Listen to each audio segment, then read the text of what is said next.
pluralidad. La universidad no solamente debe reflejar al país, sino iluminarlo. Pedagogía. La comunicación y la información no se pueden dejar en unas pocas manos. Razón. Disentir es un privilegio de la libertad. Opinión. La academia ha mostrado compromiso y desarrollo en las propuestas que le hace al país. Análisis. Los colombianos no habíamos visto en su dimensión el conflicto. Debate. Nosotros los académicos tenemos el vicio de preguntar por qué. La fuerza de los argumentos.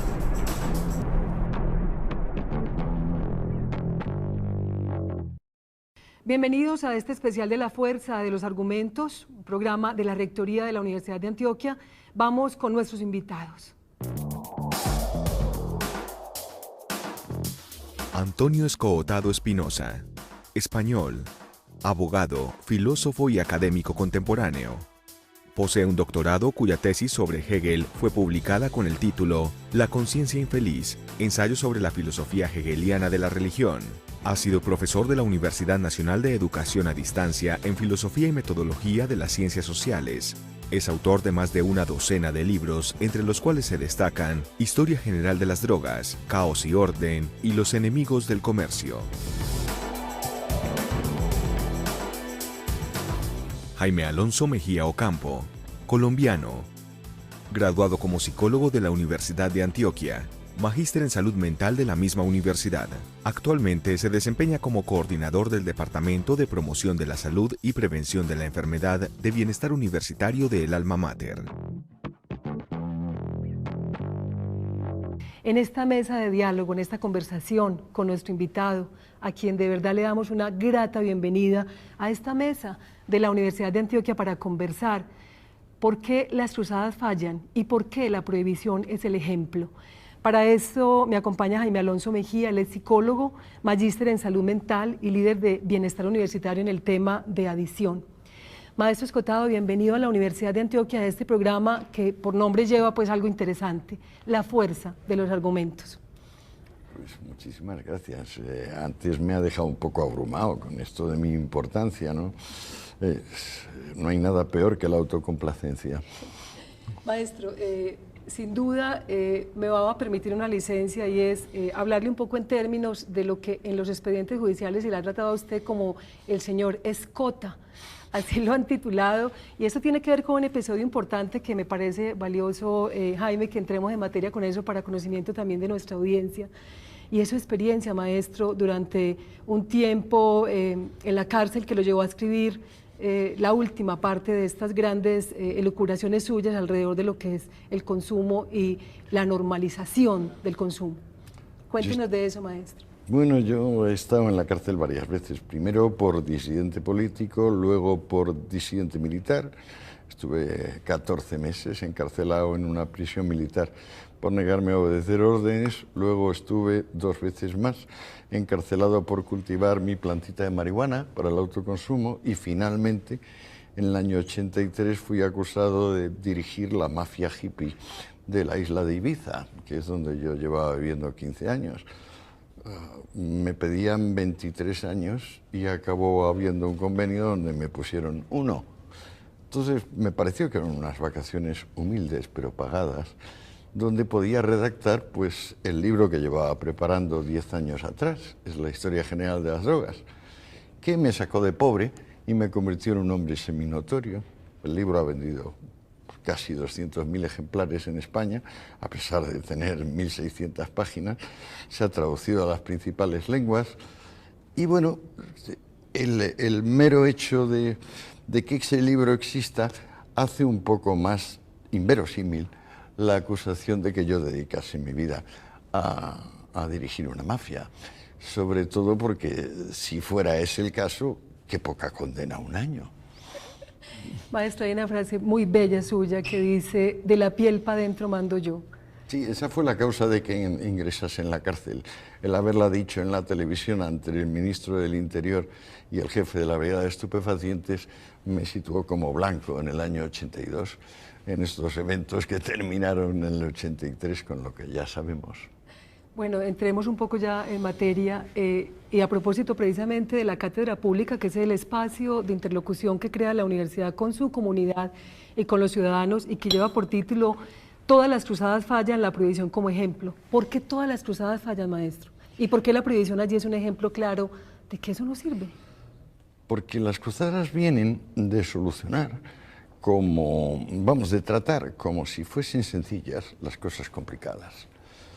Y entonces, bueno, se erige un objeto en bien absoluto y otro objeto en mal absoluto, se sataniza y se bendice.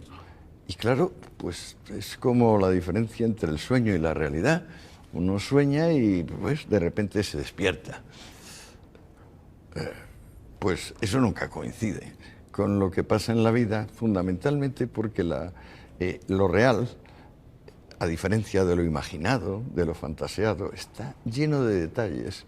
O sea, vamos, tiene infinitos detalles. Y en cambio, lo fantaseado no tiene detalles algunos. Las cruzadas fallan porque se intenta pensar que no hay detalles y que basta plantear un fin para que ese fin se cumpla, sin contar con todos los factores intermedios.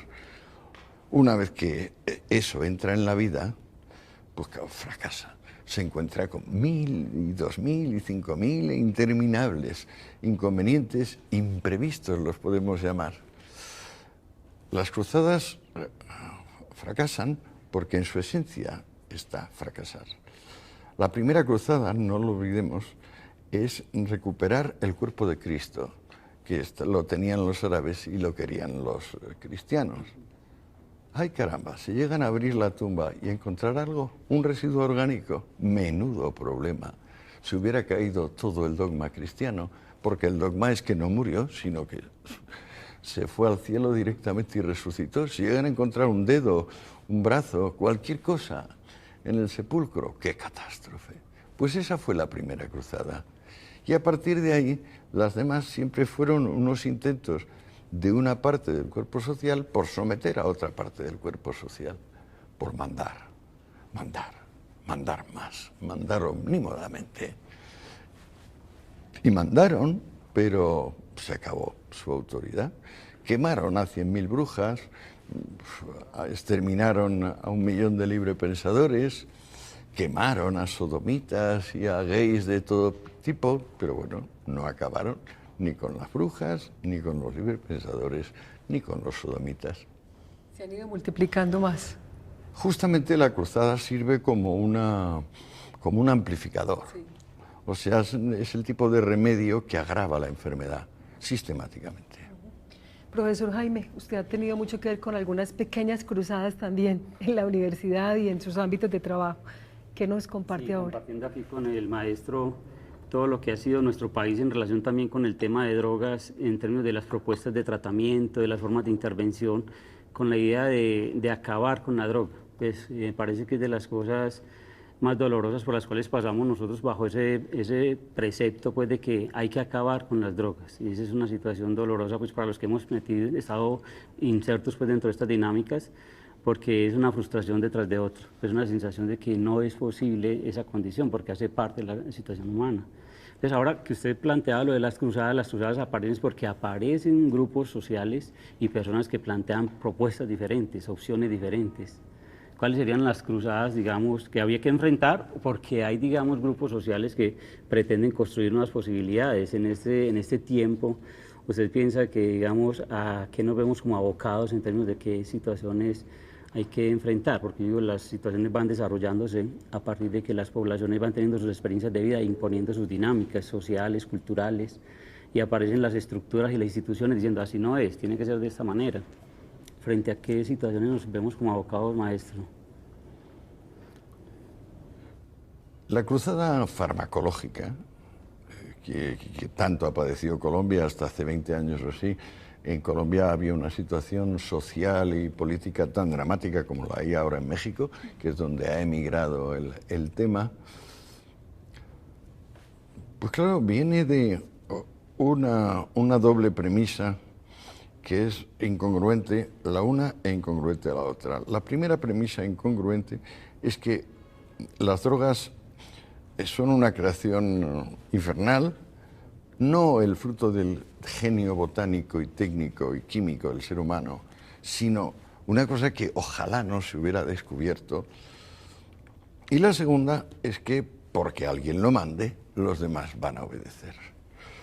Respecto de la primera, hay que decir que las drogas son una de las bendiciones principales que Dios o la naturaleza o el afán de conocimiento han puesto en manos de los seres humanos. Sin los analgésicos, precedidos por el opio, que se usa hace al menos 5.000 años, muchísimas personas que mueren entre atroces dolores pueden morir serenas y sin dolor. Lo mismo pasa con los demás fármacos. Podemos extremar las cosas y decir que no hay un solo veneno que no sea muy útil. No digo útil, muy útil. Ahora mismo hay a lo mejor 100 o 1000 botánicos que están buscando entre las pequeñas ranas del Amazonas y víboras superactivas extraer esos venenos para venderlos a un precio extraordinario, muy bueno, o sea, por ejemplo, mínimo 5 o 10.000 euros el gramo de sustancias hipertóxicas, porque esas sustancias son útiles para distintos medicamentos, por ejemplo, yo sé, por deficiencias cardíacas, etcétera, etcétera. Solo la ignorancia y el maniqueísmo pueden pensar que las drogas son una maldición de la humanidad. Las drogas, como digamos la dinamita, han permitido hacer túneles, dragar puertos, sacar adelante lo que se llama el proyecto de una civilización. En cuanto a lo segundo, el poder de la autoridad, la capacidad del mando, pues esto es nefasto. Como decía esta mañana en la pequeña charla en la universidad, la historia universal puede concebirse como el proceso en el cual, con muchos fracasos y muchas retiradas y muchos armisticios, la inteligencia se va sobreponiendo a la tiranía del deseo, de cómo la inteligencia va venciendo a la voluntad. Nacemos y empezamos a querer y a mandar a nuestros padres y a decir esto y lo otro, somos caprichosos, lloramos si no se nos da y tal. Si la vida va bien y la persona llega donde tiene que llegar, pues nos damos cuenta que somos poco, cada uno en particular, cada individuo es poca cosa, y que para lo que servimos es para arrojar luz acerca de las circunstancias y condiciones que permiten mejorar la vida, la propia y la ajena. Entonces todos los autoritarios son enemigos de la humanidad, lo sepan o no. Normalmente se presentan como mesías salvadores y personas que van a mejorar la existencia, y luego en la práctica todos llevan más o menos claro un plan eugenésico, es decir, un plan de mejora de la especie que, llamado por su nombre, es genocidio. Todos los voluntaristas son genocidas. Y ellos, de alguna manera, podríamos decir, son los que están conduciendo los hilos o los que están estableciendo las reglas de juego. Pero yo quisiera preguntarle a usted, maestro Escotado, lo siguiente. El consumidor, en este caso de la sustancia, de la droga o del consumo de ciertas sustancias psicoactivas, digamos que es el último en la cadena, pero frente a esa cadena hay unas circunstancias de contexto que podríamos denominar las redes ilegales, las mafias del tráfico. En Colombia, por ejemplo, son funestas las experiencias que como sociedad hemos tenido, es mucho el dolor y la sangre que ha corrido un poco en esta sociedad. ¿Cómo enfrentar desde la ética esa otra circunstancia que tiene que ver con esas otras redes y esos otros, digamos, monopolios ilegales del manejo de droga y del consumo? Si la humanidad lleva 4.000 años tomando todas las sustancias que ahora se consideran satánicas y no ha habido crimen organizado relacionados con ellas, y a partir de la prohibición se crea el crimen organizado, ¿por qué me hace esta pregunta? ¿Por qué no se da usted por enterada de que es la prohibición la que crea el crimen organizado? Hay muchas películas donde cuentan que de la prohibición salió Al Capone y la mafia irlandesa y la mafia judía y la mafia siciliana. Pero bueno, eso son bromas. Al Capone en comparación con Pablo Escobar o con los cárteles actuales mexicanos son bromas, juegos de niños. ¿Cómo se puede negar que el origen de la criminalidad salvaje y organizada, de la corrupción de los estados, de la implicación de las policías y los ejércitos, es una consecuencia directa de la prohibición? ¿Quién puede negar eso? Yo vengo de una mesa redonda que organizó Mario Vargas Llosa en Lima hace un mes, y allí estaban Pastrana y Calderón, dos expresidentes, y yo en la mesa, y también el comisario jefe de la policía mexicana, que declaró, y por eso le creo, que había 40.000 muertos en la cruzada mexicana. Eso es cuatro veces los muertos norteamericanos en la guerra de Irak. Y sin embargo nadie saca las consecuencias del asunto y me hablan de moralidad. ¿Qué moralidad? ¿Qué brutal inmoralidad hay detrás de esto? ¿De qué sirve satanizar cosas que la humanidad ha utilizado desde hace miles de años? Lo que hay que hacer es informar a las personas. Por un lado, darles la libertad de elegir, porque al fin y al cabo no son niños pequeños, no son párvulos, sino que son ciudadanos con derecho a obrar autónomamente. Pero por otra parte, claro, si la clase médica, la clase farmacéutica, la clase política colabora en este gigantesco engaño, en este fraude a la ciudadanía, lo único que pueden hacer los ciudadanos es oponer a la barbarie conocimiento, oponer a la tiranía autonomía. El camino del conocimiento, usted ha sido claro en eso, maestro Escotado, y cómo hacer para los caminos intermedios también en este caso de comprensión, sin satanizar, pero también sin banalizar lo que esto puede significar, ¿no? Yo he puesto mi granito de arena escribiendo la historia general de las drogas, esas 1.600 páginas. Yo no tenía idea cuando me puse a estudiar el tema de qué iba a ser. Creo que cualquier persona honrada se pone a estudiar algo porque sabe que no sabe y quiere enterarse. Y una vez que se va enterando, pues entonces le cambian las cosas. No hay manera de coger la historia y presuponerla, inventarla, imaginarla. Eso lo puede hacer un novelista, o un pintor con su cuadro, o un músico con su composición.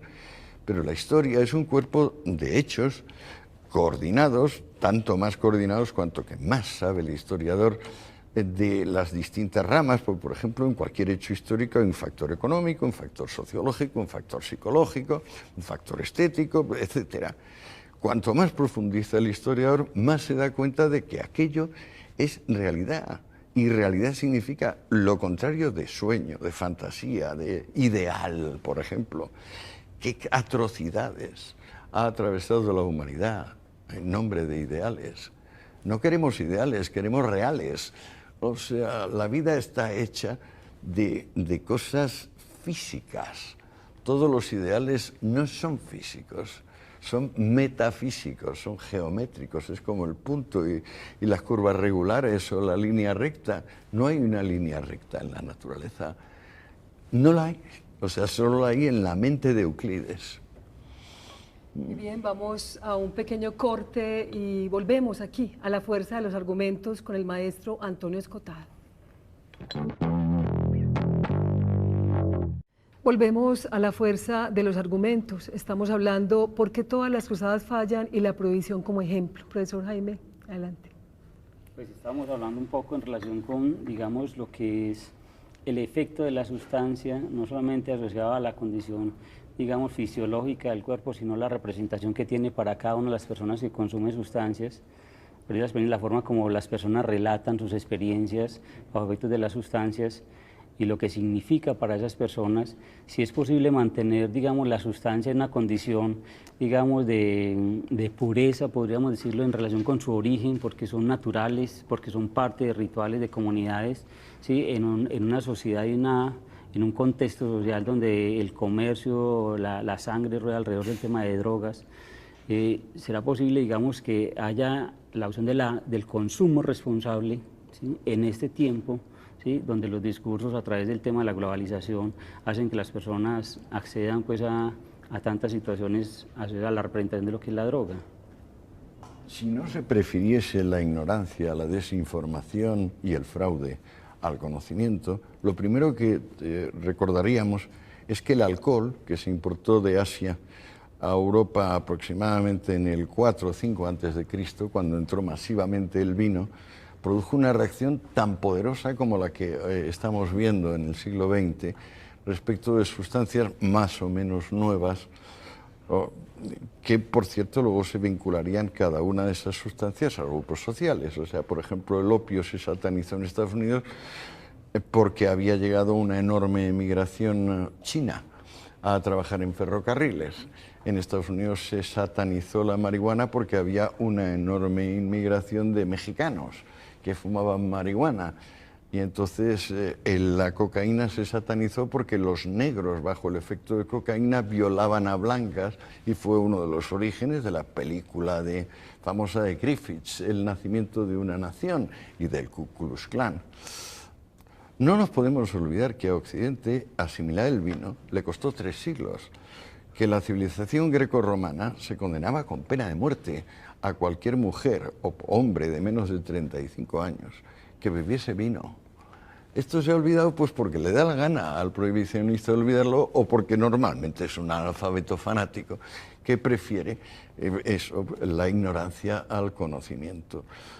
3 siglos le tomó a Occidente asimilar el vino y darse cuenta de que algunas personas no sabían organizarse con el vino y eran alcohólicos y eran unas piltrafas humanas, pero que no era cuestión de echarle la culpa al vino, era cuestión de mirar a las personas, y que cuanto más prohibieses el vino, más gentes tomarían el vino, más puntos venderían vino y más adulterado estaría, como demostró la ley seca americana y como demuestra evidentemente la persecución de la heroína, de la cocaína y de cualquier otra droga, del cáñamo, del hachís. El hachís, por ejemplo, que se toma en Europa, es un 95% de adulterantes: aceite de palma, yema de huevo, henna, que es un vegetal de la zona molida, etcétera, etcétera. Y claro, pues entre fumar un extracto de cáñamo y fumar esa combinación, la cantidad de alquitranes y de adulterantes y de efectos secundarios, pues bueno, se hace exponencial. O sea, en un caso es X y en el otro caso es X al cubo. Pero esto no se quiere saber. Es decir, el tema de las drogas, las personas de bien, prefieren decir: ay, no, esto es malo y yo no quiero ni hablar de esto, y que sigan prohibiéndolo. Luego resulta que su hijo comete un crimen, el otro lo meten en la cárcel, el otro se idiotiza. No, pero seguimos pensando lo mismo. El ser humano solo le defiende el conocimiento. Maestro, espero que esta no vaya a ser motivo pues, de discordia, pero a veces pareciera que legalizar implica darle un sitio en la tradición a ciertas cosas. En este caso, por ejemplo, el consumo, el contacto con las drogas, podría verse como lo que está planteado algo normal, no objetos prohibidos, ni extraños, ni ajenos a la condición humana. ¿Cómo podemos diferenciar, y para eso lo tenemos, para que nos explique y nos ayude a entender y abrir un poco más estas ventanas de la cabeza que tenemos, la diferencia entre legalización y normatización, o volver normal el consumo de estas sustancias? Muy sencillo. Recordar que el experimento no es legalizar, sino que el experimento fue prohibir. Se han hecho diversos experimentos en la vida. Por ejemplo, liberarnos de los homosexuales. Por ejemplo, liberarnos de la disidencia política. Por ejemplo, liberarnos del cultivo de la magia. Se han hecho y han salido mal. Este experimento es un experimento, la prohibición. Entonces lo que hay que hacer es volver al estado anterior del experimento. Y dice: ay, ¿cuándo fue eso? No, antes de 1971, no hace mucho tiempo, la Convención Internacional de Sustancias Psicotrópicas, donde la fuerza de los americanos como superpotencia mundial les permitió exportar una cruzada puramente local, porque las farmacias en Asia o en África o en Europa no hacían ningún caso de las prohibiciones que regían en los Estados Unidos de Norteamérica, ni tampoco en Canadá. Y claro, decir, pues lo que había antes de 1971, que ciertos productos de la naturaleza, los más afines a la síntesis química, a la farmacia, los más relacionados con la botánica, al herbolario, los más introducidos para para ceremonias recreativas, institucionales, como bodas, bautizos, etcétera, etcétera, al supermercado. Así de sencillo. O sea, lo que hay que hacer es derogar la prohibición, no legalizar las drogas. Legalizar las drogas sería revolucionar todo el tema de los derechos civiles, cambiar las constituciones. O sea, si, por ejemplo, un Estado tiene derecho a legalizar las drogas, un Estado tiene derecho, por ejemplo, a legalizar o ilegalizar el turismo, la pintura, la lectura, el estudio. Esto es todo un despropósito. El origen de esto es un despropósito y si seguimos con esto y no nos damos cuenta de que todo es absurdo y ridículo y anticientífico, no vamos a ninguna parte. La propia palabra droga es tan ambigua, tan indeterminada que da risa. Primero en el 14 se prohibieron 4 sustancias, ahora hay 2.600 prohibidas y acaba de salir una ley de análogos en Estados Unidos para decir que cualquiera parecida que también está prohibida, pero es que ni siquiera se ha descubierto. Todo es delirante, o sea, es como la guerra de las galaxias, pero llevándose por delante 40.000 personas al año, como sucede en México. Es decir, la cosa parece un error, pero la práctica es una tragedia cotidiana para millones de personas. No hablamos de que hay por lo menos 5 o 6 millones de personas encarceladas en las cárceles del planeta por esta cuestión, que es una cuestión absurda, que no va a ninguna parte y que no lleva a ninguna parte, más que a seguir agravando el problema, porque las cruzadas fracasan, porque está en su esencia fracasar, porque triunfan fracasando. Cuando no se encontró el cuerpo de Jesús en Jerusalén, que fue la primera cruzada, empezó la historia de los fracasos. La segunda cruzada fue la cruzada de los niños. Y es que como no habían logrado los mayores conseguir el cuerpo de Cristo, se fueron los niños. Murieron hasta 300.000 niños en los Alpes y en los puertos del Mediterráneo intentando embarcarse a recuperar ellos con un cirio el cuerpo. Se nos olvidan las cosas, pero es que la ignorancia y el maniqueísmo lleva a males infinitos y la única forma de prevenirlos, conocimiento. Sustituir la amnesia por conocimiento. Investigación en las universidades, en los nichos del saber y donde se está llamando a que la sociedad abra camino en esas posibilidades. Profesor, ¿usted qué piensa de eso? Pues sí, yo pienso que hemos avanzado, maestro y Gisela, en pensar que, digamos, es una situación que se está viviendo y hay que hablar de ellas y hablar desde un lugar más del conocimiento, que desde, digamos, lo que son un poco los mitos que se generan alrededor de lo que me hace o lo que genera tal sustancia o cuántos o no consumen sustancias. Entonces yo pienso que es una realidad que debe, digamos, marchar por sí sola, pues es una situación. Es importante el conocimiento porque, digamos, las instituciones necesitamos reconocer que es más, digamos, un discurso que por momentos se genera a partir de crisis, por ejemplo, un joven murió por sobredosis o hay que intervenir esta situación porque hay expendio de drogas. Entonces es tratar como de pensarlo más en términos de que es un tema del que se vive, está en nuestros espacios, entonces hay que hablar de ellos y hablar con los muchachos, hablar con las personas.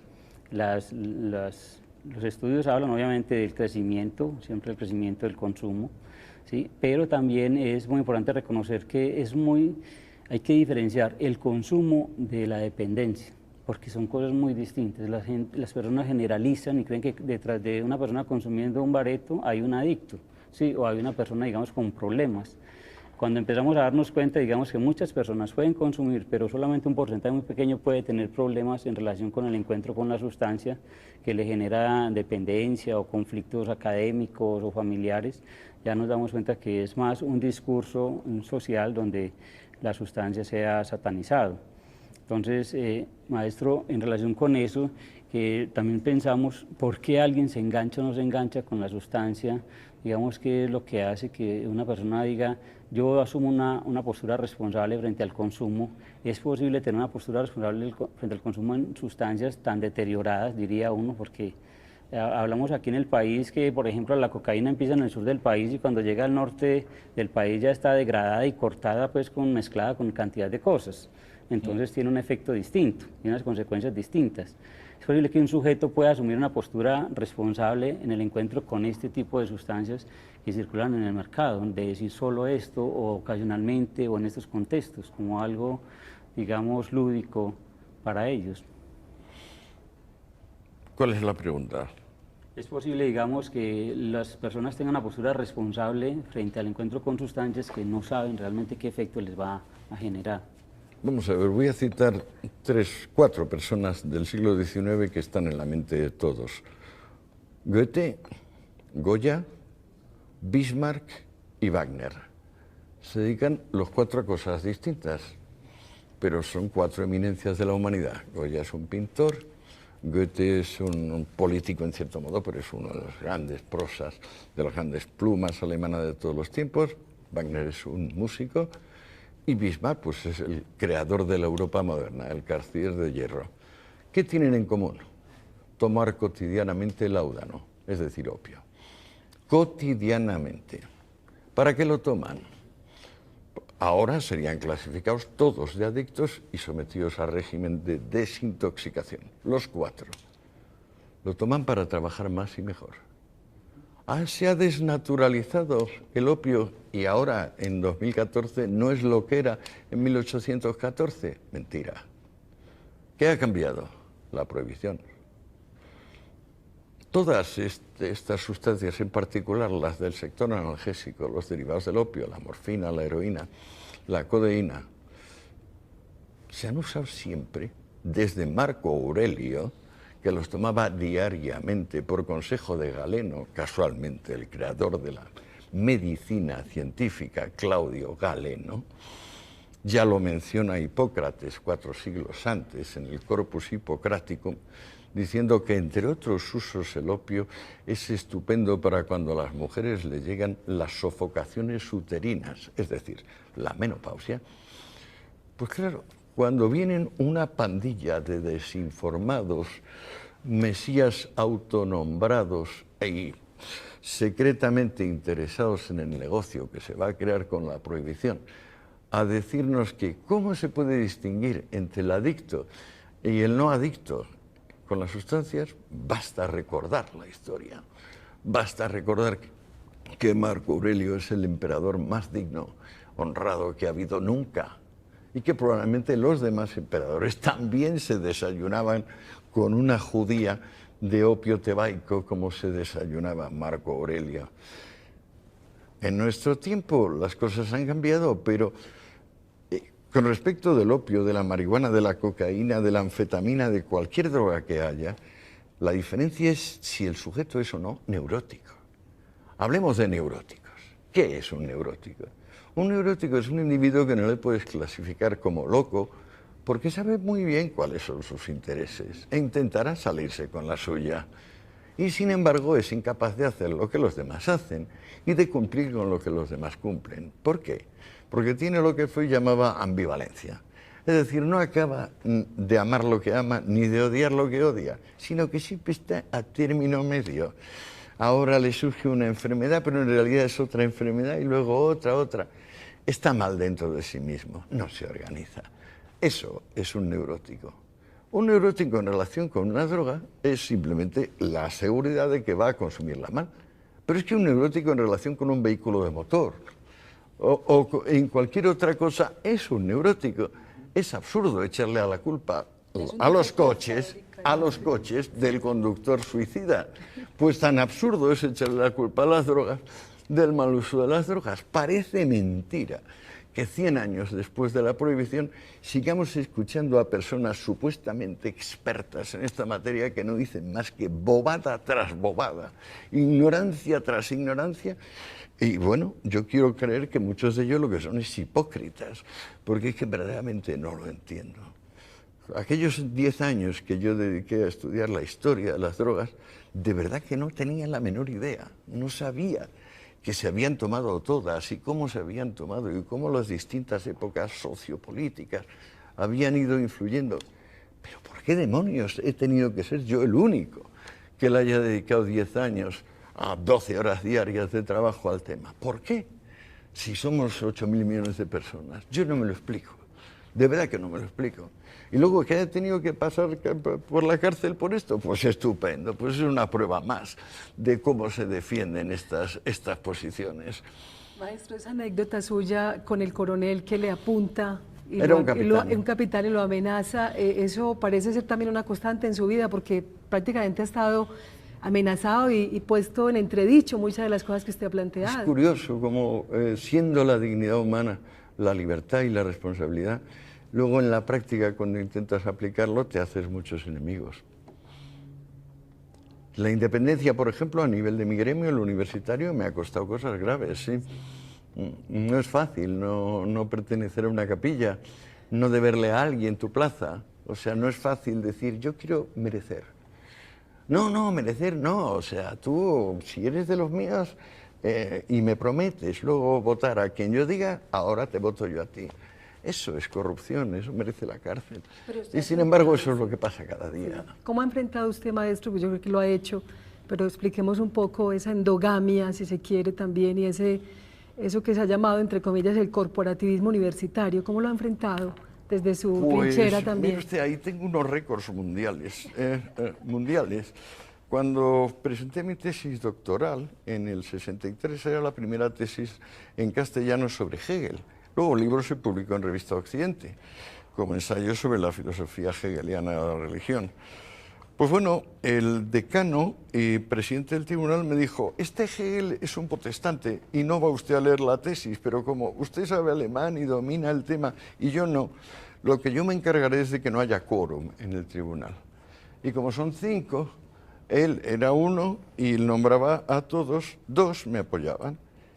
3 veces se leyó la tesis y 3 veces no hubo quórum. A la 4ª yo me busqué un notario y me fui a la lectura y de repente apareció el bedel, le dijo al decano, hay un notario de Madrid que quiere hablar con usted. Y dijo, ¿un notario para qué?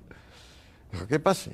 Y el notario dijo, vengo de parte del señor Escotado a levantar acta de que está usted aquí en el decanato a las 12:30 y desde las 12 están en el aula 11 esperándole. En aquel momento se fue rápidamente al aula 11 y dijo, no quiero más hablar. Muy bien, summa cum laude, 10. O sea, no hace falta ni que la defienda. Así me dice doctor. Cuando en el año 83 acababa de ser encarcelado por este asunto de director de la mafia hippie de Ibiza, se convocaron una conversión de todos los que éramos adjuntos de las asignaturas en titulares. Unos casi 10.000, 9.000 y pico. Uno quedó fuera. Yo. Ya para entonces tenía 11 títulos publicados, casi 40 traducciones. Era el más conocido de mi gremio, el único que sacó 0 de los 7 miembros del tribunal. Hace 2 años, antes de jubilarme, decidí que, bueno, porque insistían mis hijos, pasaría de titular. Bueno, naturalmente hice una reclamación administrativa de por qué habían excluido solo a mí de 10.000. Y entonces el tribunal se dignó decir que, bueno, que me daban un 5. Los demás habían pasado con 9,98, por supuesto. Y eso supuso 2 años de retraso, de sueldo y de escalafón. Hace 3 años, ¿no? 2.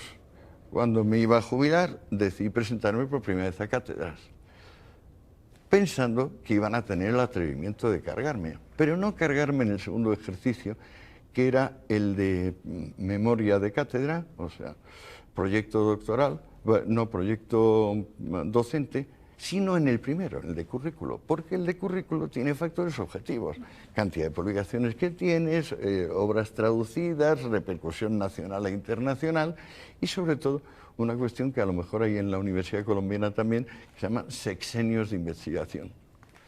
Yo me presenté con 6 sexenios de investigación, que son el máximo que se puede tener, porque si no, no hay tiempo. 6 años, figúrate, pues son 36 años.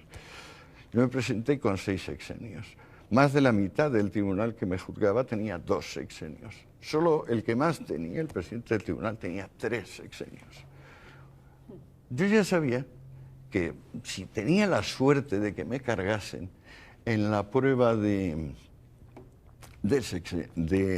currículum, les desmontaría, les llevaría a un juicio contencioso administrativo y les vencería. Y efectivamente se atrevieron, me pusieron 7 ceros otra vez, como me habían puesto en el 83, y yo recurrí. La primera respuesta de la Secretaría de Estado de Universidades fue que había llegado mi reclamación fuera de tiempo, era un tampón de correos. Pues lo llevamos a la Audiencia Nacional y la audiencia dijo que absurdo, cómo reclaman un tampón de correos. Es evidente que el tampón de correos tiene la fecha y condenó al Ministerio de Educación a 1.000 euros por temeridad y maniobras dilatorias. ¿Qué hizo el Ministerio? Apeló. Se fue al Tribunal Supremo. El Tribunal Supremo ya se agarró un cabreo tremebundo y le metió 10.000 euros por temeridad y maniobras dilatorias. El juicio se me ponía fenomenal. Es lo que yo había pensado. Yo soy jugador de ajedrez, casi fui campeón de España de ajedrez en el año 82. Y claro, salía todo perfecto. Pero no calculé los plazos. De repente, un día me llama mi abogado, se llamaba Rafael Núñez Chivato, y me fié mal del segundo apellido. Qué desgracia. Y me llama y me manda como único mail 7 sentencias del Tribunal Supremo donde no se ganan los procesos así. Y yo me quedé casi acontecido y a las 6 horas después de estudiar las sentencias dije, no digas tontería, Rafael, si dicen el decreto de ley que regula la materia dice que tienen que hacer informes razonados. No han hecho informes razonados ninguno de los 7. Mantén la reclamación, el juicio está ganado. Tenemos 2 resoluciones previas que los condenan por dilación. Siguiente mail. Se nos ha cumplido el plazo. Toda la burocracia, entonces. ¿Qué es eso? ¿Quién compró a mi abogado? ¿Qué le dieron? La solución que me dieron mis amigos, mi mujer, procesale. Pero a mí, yo no me interesa ese gusano, ese miserable. Yo iba contra la institución y ahí perdí la partida más seria de mi vida.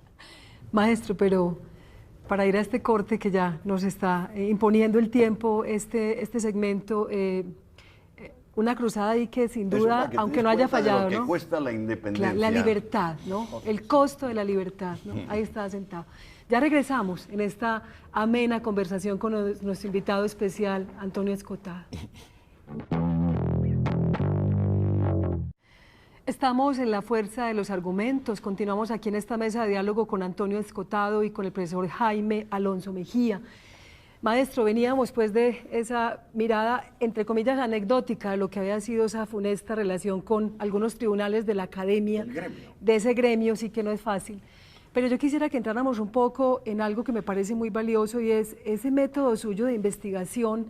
Usted mencionó un dato que a mí me pareció asombroso, Jaime, y es 14 horas diarias de trabajo, búsqueda de documentos primarios por parte suya. Usted no le delega a nadie la labor investigativa.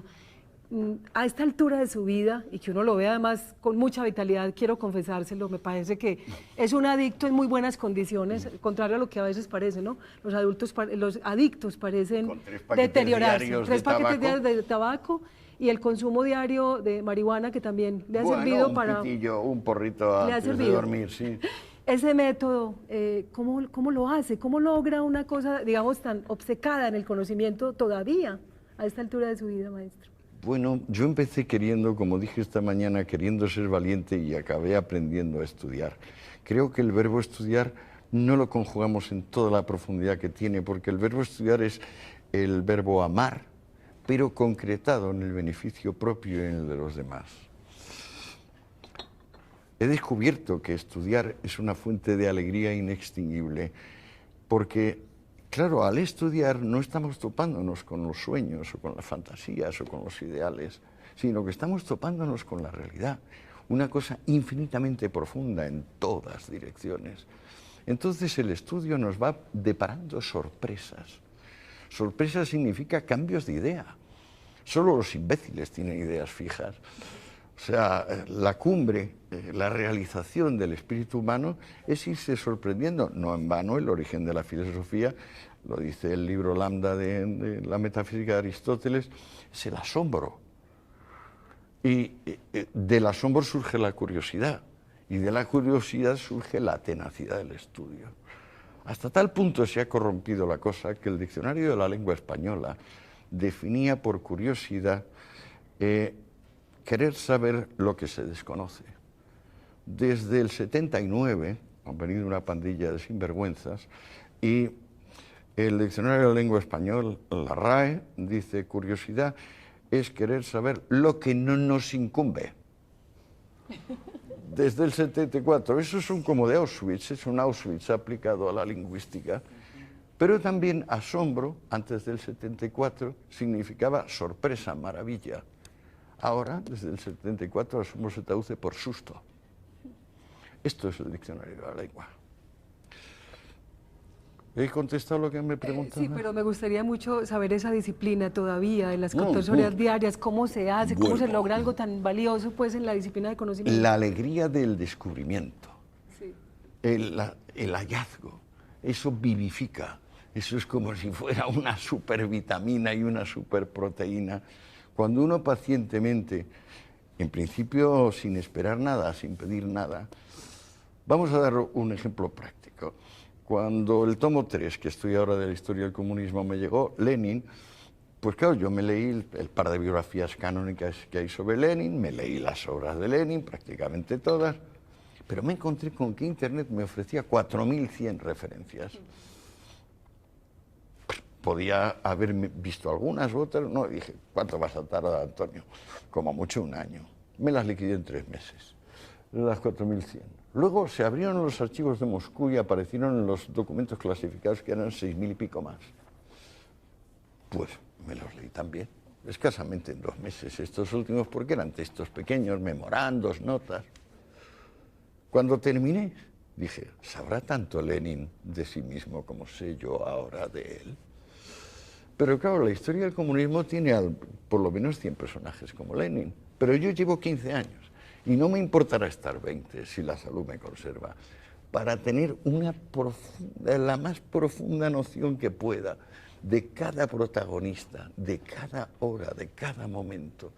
A mí me parece que si las personas eligieran estudiar, serían más felices y serían más útiles para el prójimo. Yo lo hago porque es la actividad que más me gratifica y también pienso la que más útil me hace ante los demás. Espero, por ejemplo, que hoy, después de esta charla, ustedes dos tengan una idea un poquito más clara acerca del asunto que a mí me apasionó durante 10 años. Otra cosa es que esté hasta las narices de hablar de drogas porque fue un asunto del pasado y no me gusta que me etiqueten. También me podían etiquetar como experto en Aristóteles, que con tanto fundamento, pero nadie me recuerda como traductor del De Anima. O sea, solo se me recuerda como cosas de este estilo, o traductor de Newton. Por ejemplo, cuando yo tenía 50 años me di cuenta que había escapado de las matemáticas de mala manera, las había aprobado con 5 de mala manera. ¿Qué podía hacer? Pues traducirme los Principia Mathematica, que estaban en latín, de Newton, y no estaban en castellano, y de paso aprender cómo se generó el cálculo. Porque claro, si aprendemos algo por definición, la definición es plana y chata. En cambio, si sabemos cómo una cosa nace y muere, entonces esa génesis nos explica lo que la cosa es. Me traduje los Principia y ahora pues ya sé lo que es cálculo. Sé lo que es cálculo desde la madre del cálculo, y salvé ese agujero que tenía de las matemáticas de bachillerato, porque como luego ya hice letras, no sé matemáticas superiores, por supuesto, pero se me había quedado el cálculo fuera. Maestro, antes de que se nos vaya, a ver si te parece, como ir desde lo macro un poco, una mirada desde arriba y luego bajar a la universidad no solo la Universidad de Antioquia, sino la universidad como ese espacio de convivencia y de comportamiento entre la diferencia, nos encontramos todos. Pero yo sí quisiera que antes de que usted se fuera, maestro, de este programa, nos contara cuál es su perspectiva comparativamente de lo que ha sido el abordaje del tema, pues no de legalización o despenalización, tanto en Europa como ahora nosotros aquí en esta América tropical, en este mundo complejo que nos contiene a todos. ¿Qué nos diferencia y qué nos puede unir en ese controvertido y complejo manejo que usted ya nos ha advertido que hay que cuidarse porque no es una línea recta lo que estamos viendo, es unas complejidades? El caso de Uruguay, por ejemplo, ¿cierto? En este ensayo que se está haciendo también con una sociedad que busca dar un salto.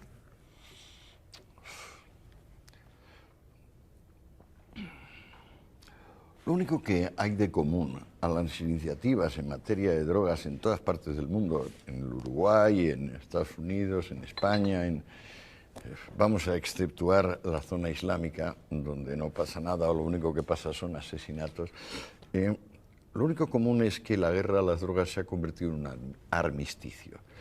Y lo que antes era represión, ahora es prevención de daños. Así van muriendo todas y fueron muriendo todas las cruzadas existentes. Así pactaron Ricardo Corazón de León y Saladino no seguir peleando por la tumba de Cristo.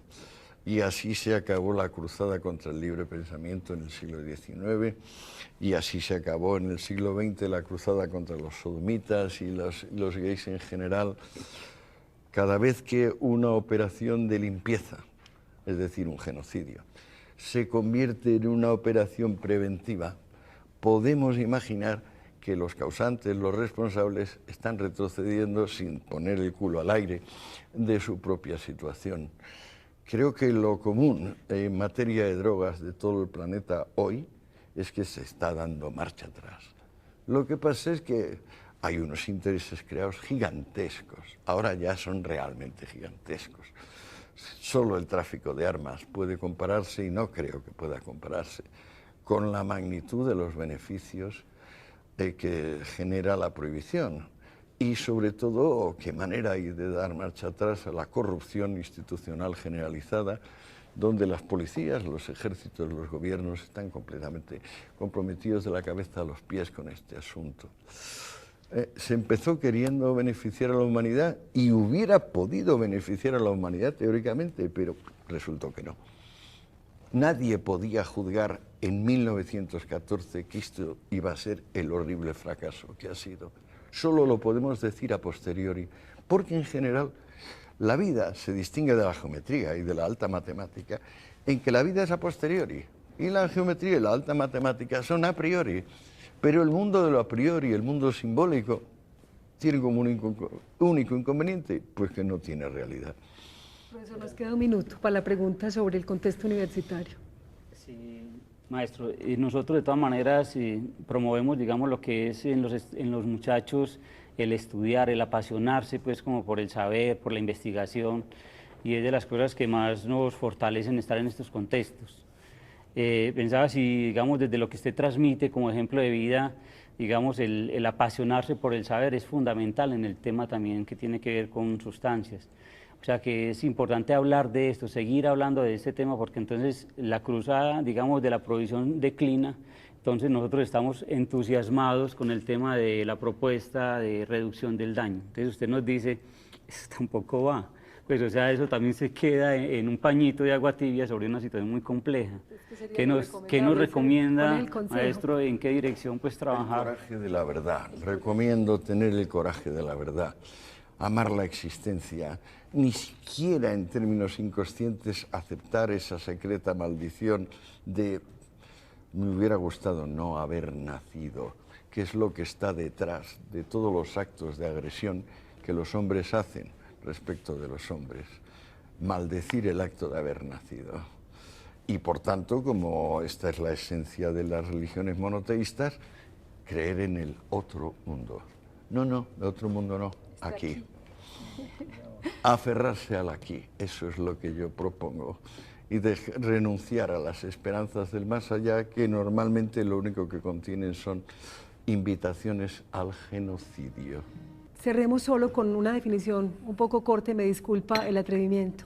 Usted habla mucho del triunfo de la libertad y de la inteligencia y se le ve molesto por la hipocresía y por ciertos estados despóticos a los que han sido sometidas las sociedades. ¿Qué quiere decir eso del triunfo de la inteligencia y del triunfo del conocimiento? Es largo, ¿eh? Es largo. El triunfo de la inteligencia, pues mi maestro Hegel diría que el espíritu se reconozca como espíritu y que reconozca que lo espiritual del espíritu es la autonomía. En definitiva, responsabilidad, responsabilidad, responsabilidad. Hemos llegado así al final de nuestro programa, agradeciendo a nuestro invitado especial, el maestro Antonio Escotado, por supuesto a Jaime Alonso Mejía, por haber participado en este diálogo. Esperamos haber aportado en inteligencia, en valoración, en visión sobre lo que es este tema, por qué las cruzadas fallan y por qué la prohibición es un ejemplo. Hasta la próxima oportunidad aquí, en La Fuerza de los Argumentos.